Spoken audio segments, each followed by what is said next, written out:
Halo hai, Sobat GP kembali hadir untuk menemani hari kalian dengan update berita seputar Grand Prix dunia. Marc Marquez datang ke MotoGP Prancis dengan semangat baru setelah meraih hasil yang kurang memuaskan di Jerez. Ini menjadi kali kedua musim ini ia gagal memenangkan balapan utama meskipun menunjukkan potensi besar untuk menang. Kini, pembalap Ducati Lenovo itu berharap bisa membalikan keadaan di Le Mans, sirkuit yang dikenal ramah bagi Ducati dalam beberapa musim terakhir. Marquez menilai pengujian di Jerez telah memberikan banyak informasi dan kemajuan teknis, meski belum dipastikan perangkat mana yang akan dibawa ke Le Mans.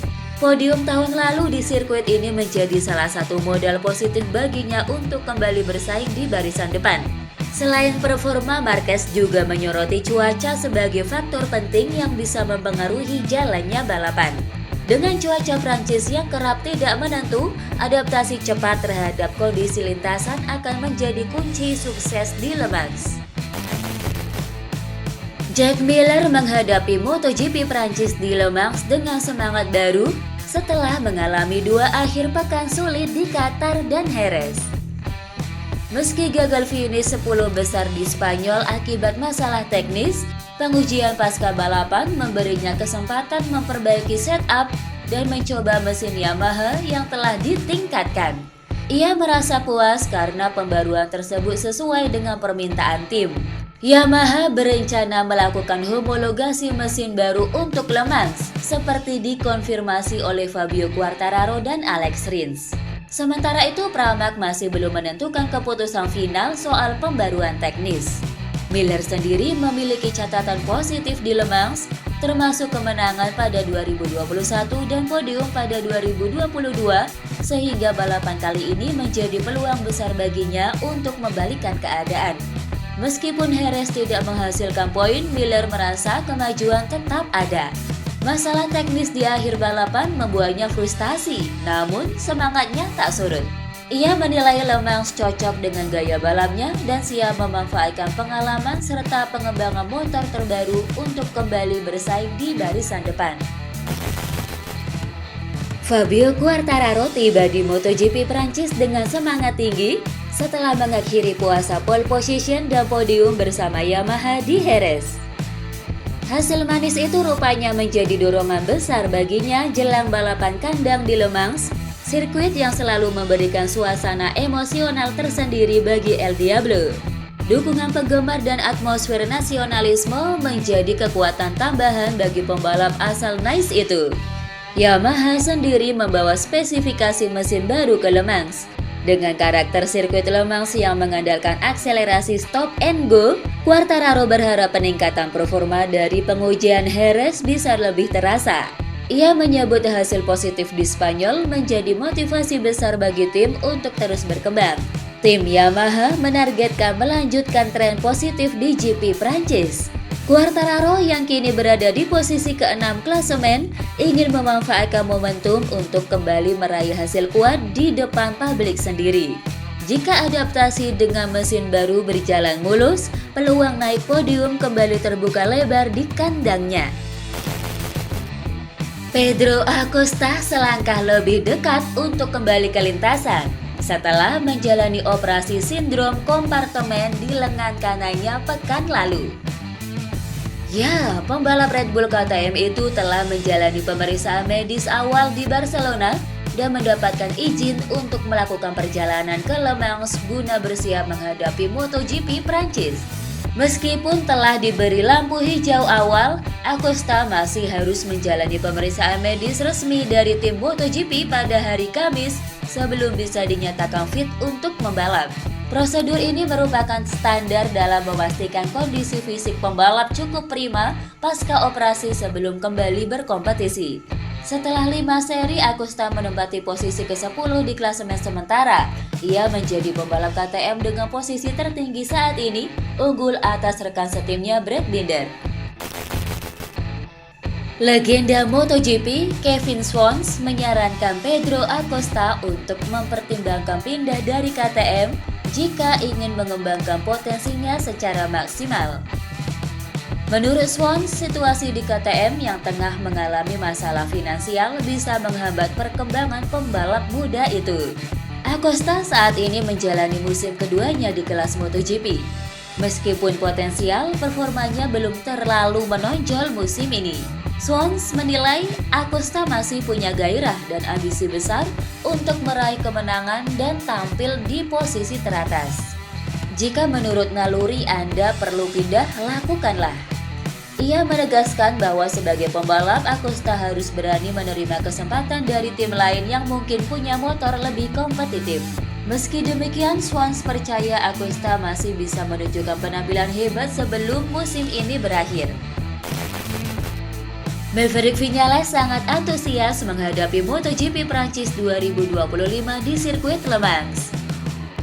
Perlu diketahui, seri ini juga menjadi seri kandang bagi Tech 3 yang bermarkas di Bourges-les-Mimosas bagian tenggara Prancis. Viñales sendiri kini sedang dalam performa menanjak. Setelah finish kedua di Qatar, ia melanjutkan tren positif tersebut di Jerez dengan mengakhiri balapan utama di urutan keempat. Jelang balapan di Le Mans, kepada crash, Viñales sendiri berharap bisa melanjutkan hasil positif di hadapan publik Prancis. Saya sangat bersemangat untuk pergi ke Le Mans. Rasanya ini akan menjadi seri kandang bagi saya juga. Dan saya sangat termotivasi untuk tampil baik di sana. Kami tiba di Le Mans dengan rasa percaya diri yang baik dari Spanyol setelah akhir pekan yang sangat positif bagi kami dan hari yang berat selama pengujian, di mana kami dapat membuat beberapa kemajuan untuk diterapkan minggu ini di Prancis. Bos HRC, Alberto Puig, mengungkapkan kekecewaannya terhadap hasil pengujian RC Tuan Trivi di Jerez. Meskipun tim membawa berbagai komponen baru termasuk mesin, sasis, dan perangkat teknis lainnya, hasil di lintasan tidak mencerminkan ekspektasi yang muncul dari data pengujian di dyno. Menurut Puig, karakteristik sirkuit Jerez yang lebih teknikal dan tidak menekankan kecepatan puncak membuatnya kurang ideal untuk menguji performa mesin secara menyeluruh. Meskipun begitu, Honda tetap memanfaatkan sesi uji coba pasca balapan tersebut untuk mengevaluasi berbagai area yang selama ini menjadi titik lemah mereka. Puig menekankan bahwa tim penguji, termasuk Alex Espargaro, Takaaki Nakagami, dan Stefan Bradl sangat aktif mencoba berbagai komponen. Namun belum ada fokus tunggal yang menjadi prioritas karena mereka masih harus mengatasi banyak aspek yang belum berjalan sesuai harapan. Salah satu kekhawatiran utama saat ini adalah getaran yang masih muncul pada motor. Masalah ini belum diketahui penyebab pastinya dan dianggap cukup serius untuk ditindaklanjuti dalam riset lanjutan. Puig menegaskan bahwa Honda akan terus mencari solusi dengan harapan bisa menyetarakan performa lintasan dengan hasil positif yang sebelumnya hanya tampak di pengujian statis. Seri ke-6 MotoGP 2025 akan digelar di akhir pekan ini. Dengan tajuk MotoGP Prancis 2025, balapan ini akan dilangsungkan di sirkuit legendaris Le Mans pada 9-11 Mei 2025. Berikut jadwal MotoGP Prancis 2025.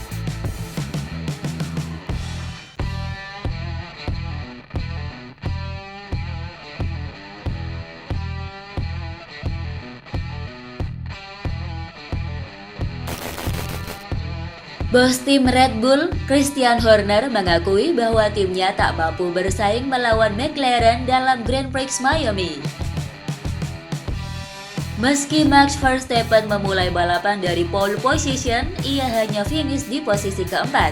Sementara itu, McLaren tampil dominan dengan keunggulan lebih dari 30 detik atas pesaing terdekat. Horner memuji performa McLaren dan menyebut mereka sangat tangguh baik dalam kondisi panas maupun hujan. Ia menjelaskan bahwa Red Bull mengalami masalah pada rem dan kesulitan menjaga suhu ban yang membuat Verstappen tidak nyaman selama balapan. Masalah ini diperparah oleh strategi yang kurang menguntungkan saat virtual safety car membuat Verstappen tersalip oleh George Russell dari Mercedes. Horner menyimpulkan bahwa McLaren lebih baik dalam mengelola suhu dan performa di trek seperti Miami, dan Red Bull harus mengevaluasi banyak hal setelah hasil ini. Tim Alpine Formula One memutuskan untuk mengganti Jack Doohan dengan Franco Colapinto untuk 5 balapan berikutnya musim 2025. Keputusan ini diambil setelah performa Doohan dinilai kurang memuaskan, terutama setelah insiden tabrakan dengan Liam Lawson di GP Miami yang membuatnya gagal finish. Penasihat eksekutif Alpine, Flavio Briatore, menyatakan bahwa perubahan ini dilakukan agar tim bisa mengevaluasi pembalap dengan lebih menyeluruh menjelang musim 2026. Menurutnya, mobil Alpine saat ini cukup kompetitif dan rotasi pembalap diperlukan untuk melihat siapa yang paling cocok. Meskipun dicoret dari line-up utama, Doohan tetap akan didukung oleh tim dan masih dianggap bagian dari Alpine. Keputusan ini dianggap sebagai langkah strategis untuk memaksimalkan performa tim ke depan. Colapinto akan menemani Pierre Gasly di 5 balapan mendatang, sementara masa depan Doohan akan dievaluasi setelahnya.